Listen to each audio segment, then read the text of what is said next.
Hello, hello, नमस्कार जी, आपका स्वागत है आपके अपने चैनल में। लेकर आया हूँ top news of the day.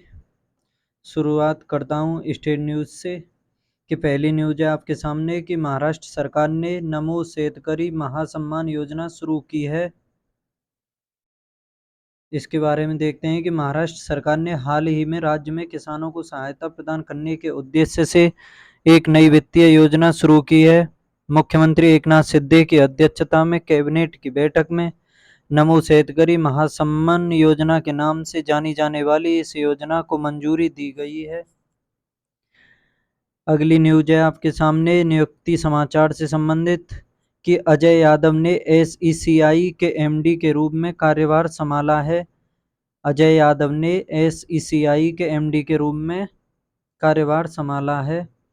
Ajay Yadav ने solar energy corporation of India limited यानी एसईसीआई के प्रबंध निदेशक का कार्यभार ग्रहण किया है।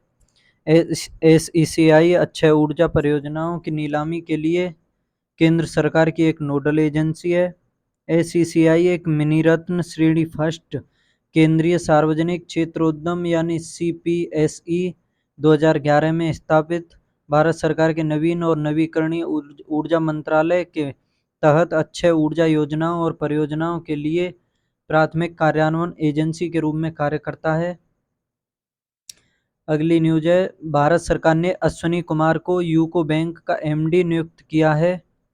यूको बैंक के एमडी जो है वो अश्विनी कुमार बने हैं कि भारत सरकार ने सोमाशंकर प्रसाद के स्थान पर अश्विनी कुमार को यूको बैंक का प्रबंध निदेशक नियुक्त किया है, जिनकी शर्तें समाप्त हो रही हैं। कुमार वर्तमान में इंडियन बैंक के कार्यकारी निदेशक हैं और इससे पहले उन्होंने पंजाब नेशनल बैंक के मुख्य महाप्रबंधक के रूप में कार्य किया था। वित्त मंत्रालय ने एक अधिसूचना में कहा कि केंद्र सरकार ने 3 साल की अवधि के लिए अश्विनी कुमार को यूको बैंक में प्रबंध निदेशक और मुख्य कार्यकारी अधिकारी के रूप में नियुक्त किया है। नियुक्ति 1 जून 2023 को या उसके बाद या अगले आदेश तक पदभार ग्रहण करने की तिथि से प्रभावी होगी। अगली न्यूज है बैंकिंग समाचार से। रेजरपे ने ऑनलाइन व्यापारियों को निर्बाध एक चरणीय भुगतान के लिए टर्बो यूपीआई लॉन्च किया है। प्रमुख फिनटेक यूनिकॉर्न रेजरपे ने यूनिफाइड पेमेंट्स इंटरफेस यानी यूपीआई नेटवर्क के लिए क्रांतिकारी वन स्टेप भुगतान समाधान टर्बो यूपीआई पेश किया है। भारतीय राष्ट्रीय भुगतान निगम यानी एनपीसीआई और एक्सिस बैंक के सहयोग से राजौरपे का उद्देश्य उपयोगकर्ताओं के लिए भुगतान प्रक्रिया को सुव्यवस्थित करना है, जिससे वे चेकआउट के दौरान किसी तृतीय पक्ष यूपीआई ऐप पर रिडायरेक्ट किए बिना सीधे भुगतान कर सकें। यह लेख ऑनलाइन व्यवसायों पर इसके भुगतान प्रभाव और भारत में यूपीआई को अपनाने की बढ़ती प्रवृत्ति को उजागर करते हुए रेजरपे के टर्बो यूपीआई की प्रमुख विशेषताओं और लाभों पर प्रकाश डालता है। अगली न्यूज है व्यापार से संबंधित कि सरकार की कोल इंडिया में 3% तक हिस्सेदारी बेचने की योजना है। कोल इंडिया में सरकार जो है 3% तक हिस्सेदारी बेचने की योजना बना रही है। हाल ही में एक नियामक फाइलिंग के अनुसार भारत सरकार ने ऑफर फॉर सेल यानी ओएफएस के माध्यम से कोल इंडिया लिमिटेड में 3% तक हिस्सेदारी बेचने की अपनी मंशा की घोषणा की है। ओएफएस 1 और 2 जून को खुदरा और गैर खुदरा दोनों निवेशकों के लिए खुला रहेगा, जो प्रसिद्ध कोयला उत्पादक के शेयरों की बिक्री में भाग लेने का अवसर प्रदान करेगा। अगली न्यूज अर्थव्यवस्था से संबंधित है कि 2022-23 की चौथी तिमाही में भारत की जीडीपी वृद्धि 6.1% तक बढ़ी है, अर्थव्यवस्था को $3.3 ट्रिलियन तक पहुंचा दिया है। भारत की अर्थव्यवस्था ने 2022-23 की जनवरी-मार्च तिमाही में 6.1% की जीडीपी विकास दर के साथ महत्वपूर्ण वृद्धि दिखाई है। मुख्य रूप से कृषि, विनिर्माण, खनन और निर्माण क्षेत्रों में बेहतर प्रदर्शन से प्रेरित इस उछाल ने 7.2% की वार्षिक वृद्धि दर में योगदान दिया है। मजबूत विकास ने भारतीय अर्थव्यवस्था को 3.3 ट्रिलियन तक पहुंचने के लिए प्रेरित किया और आने वाले वर्षों में 5 ट्रिलियन के महत्वाकांक्षी लक्ष्य को प्राप्त करने के लिए मंच तैयार किया है। अगली न्यूज है कि केंद्र ने FY23 के राजकोषीय घाटे के लक्ष्य को GDP के 6.4% तक पूरा किया है। FY मतलब फिस्कल डेफिसिट, राजकोषीय घाटा। केंद्र सरकार ने वित्तीय वर्ष 2022-23 के लिए सकल घरेलू उत्पाद यानी GDP के 6.4% के राजकोषीय घाटे के लक्ष्य को सफलतापूर्वक हासिल कर लिया है। जारी आधिकारिक आंकड़ों के अनुसार उच्च राजस्व व्यय, विशेष रूप से सब्सिडी और ब्याज भुगतान पर सरकार के मजबूत कर राजस्व ने इस उपलब्धि में योगदान दिया। यह उपलब्धि वित्त मंत्री निर्मला सीतारमण द्वारा वित्त वर्ष 24 के केंद्रीय बजट में उल्लेखित राजकोषीय ग्लाइड पथ के अनुरूप है। अगली न्यूज है कि योजनाओं समाचारों से भारत ने सहकारी क्षेत्र में दुनिया की सबसे बड़ी खाद्य भंडारण योजना को मंजूरी दी है, जिसमें 1 लाख रुपए का निवेश किया गया है। भारत सरकार ने हाल ही में शहरी क्षेत्र में खाद्यान्न भंडारण क्षमता का विस्तार करने के उद्देश्य से 1 लाख करोड़ की एक महत्वपूर्ण योजना को मंजूरी दी है। लगभग 1450 लाख टन की वर्तमान अनाज भंडारण क्षमता के साथ यह पहल अगले 5 वर्षों में 700 लाख टन भंडारण को जोड़ने का प्रयास करती है, जो अंततः 2150 लाख टन की कुल क्षमता तक पहुंच जाएगी। सूचना और प्रसारण मंत्री अनुराग सिंह ठाकुर ने इस योजना की सराहना करते हुए इसे सहकारी क्षेत्र में दुनिया का सबसे बड़ा खाद्यान्न भंडारण कार्यक्रम बताया है।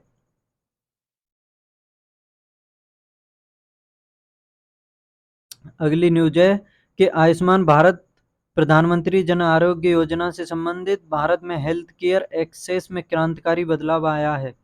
भारतीय आयुष्मान भारत योजना, आयुष्मान भारत प्रधानमंत्री जन आरोग्य योजना यानी ABPM-JAY ने कुल 61,501 करोड़ रुपए के अस्पताल में भर्ती 5 करोड़ के साथ एक महत्वपूर्ण उपलब्धि हासिल की है।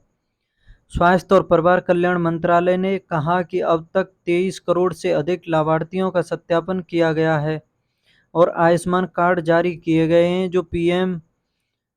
जो उन्हें PMJAY सूचीबद्ध अस्पतालों के नेटवर्क पर मुफ्त इलाज प्राप्त करने में सक्षम बनाते हैं। इस नेटवर्क में देश भर में 12,824 निजी अस्पतालों सहित 28,351 अस्पताल शामिल हैं। अगली न्यूज है शिखर सम्मेलन और सम्मेलन समाचार से संबंधित। भारत यूरोपीय संघ संपर्क सम्मेलन 1 जून से मेघालय में आयोजित किया जाएगा। भारत और यूरोपीय संघ के मध्य सम्मेलन 1 जून से मेघालय में आयोजित किया जाएगा।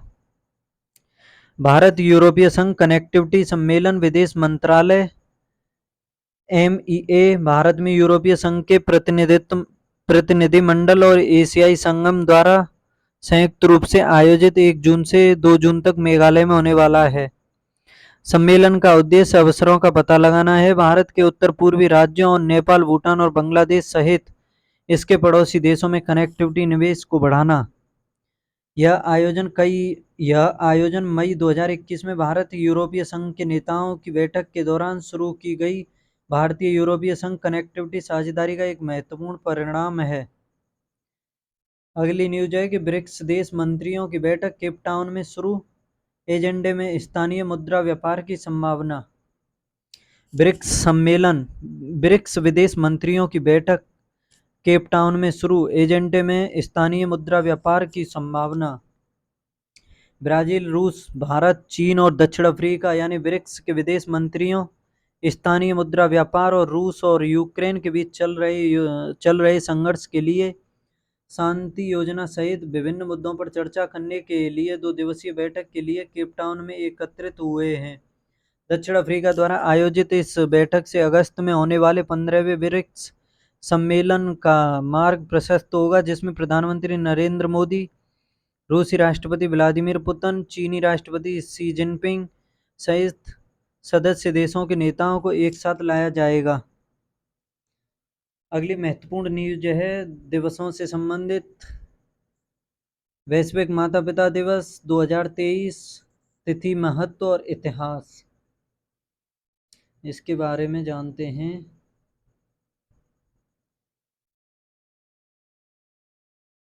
कि माता पिता का वैश्विक दिवस एक विशेष उत्सव है जो माता पिता द्वारा अपने बच्चों के जीवन और समग्र रूप से समाज की भलाई में निभाई जाने वाली महत्वपूर्ण भूमिका को पहचानता है। प्रत्येक वर्ष 1 जून को मनाया जाने वाला यह दिन दुनिया भर में माता पिता के समर्पण, प्रेम और बलिदान का सम्मान करने और उनकी सराहना करने का अवसर प्रदान करता है। यह दिन बच्चों के जीवन को आकार देने और उनके समग्र कल्याण को बढ़ावा देने में माता पिता के मार्गदर्शन के महत्व पर जोर देता है। माता पिता के प्रयासों की सराहना करने और अपनी जिम्मेदारियों को पूरा करने में आने वाली चुनौतियों के बारे में जागरूकता बढ़ाने के अवसर के रूप में कार्य करता है। अगला, विश्व दुग्ध दिवस 2023, जानिए तारीख, थीम, महत्वपूर्ण महत्व और इतिहास। विश्व दुग्ध दिवस हर साल 1 जून को मनाया जाता है। दुनिया भर में दूध की खपत और लाभों को बढ़ावा देने के लिए संयुक्त राष्ट्र यानी यूएन के खाद्य और कृषि संगठन यानी एफएओ द्वारा वर्ष 2001 में मनाया गया था। इस दिन का लक्ष्य हमें डेयरी उद्योग से संबंधित किसी भी संभावित पहल के बारे में जागरूकता बढ़ाने और समर्थन करने का प्रयास प्रदान करना है। वर्ल्ड मिल्क डे .org के अनुसार विश्व दुग्ध दिवस 2023 का विषय है यह दिखाना कि कैसे डेयरी अपने पर्यावरणीय पदचिह्न को कम कर रही है, साथ ही पौष्टिक खाद्य पदार्थ और आजीविका का भी वहन प्रदान कर रही है। सभी प्रतियोगी परीक्षाओं के लिए महत्वपूर्ण टेकअवे नीचे हैं कि खाद्य और कृषि संगठन का मुख्यालय रोम, इटली में है। इसकी स्थापना 16 अक्टूबर 1945 को हुई। इसके महानिदेशक हैं क्यू डोंग्यू। अगली न्यूज है मृत्युलेख समाचार से संबंधित। प्रख्यात संस्कृत विद्वान वेद कुमारी घई का निधन। प्रख्यात संस्कृत विद्वान वेद कुमारी घई का निधन। संस्कृत विद्वान वेद कुमारी घई का 91 वर्ष की आयु में निधन हो गया। उनका जन्म 1931 में जम्मू कश्मीर और जम्मू शहर जम्मू और कश्मीर में हुआ। उन्होंने जम्मू विश्वविद्यालय से संस्कृत में एमए और पीएचडी की। उन्होंने बनारस हिंदू विश्वविद्यालय और ऑक्सफोर्ड विश्वविद्यालय में भी अध्ययन किया। घई एक विपुल विद्वान और संस्कृत साहित्य पर कई पुस्तकों के लेखक थे। उन्होंने government college for women parade Jammu में संस्कृत के प्रोफेसर के रूप में अपना करियर शुरू किया था।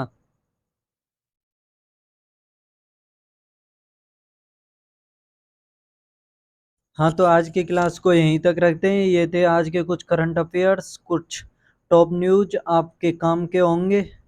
इन्हें एक दो बार रिवाइज करना। ओके, मिलते हैं कल की वीडियो में, कल भी करंट न्यूज के साथ। Thank you, good night, bye bye, take care.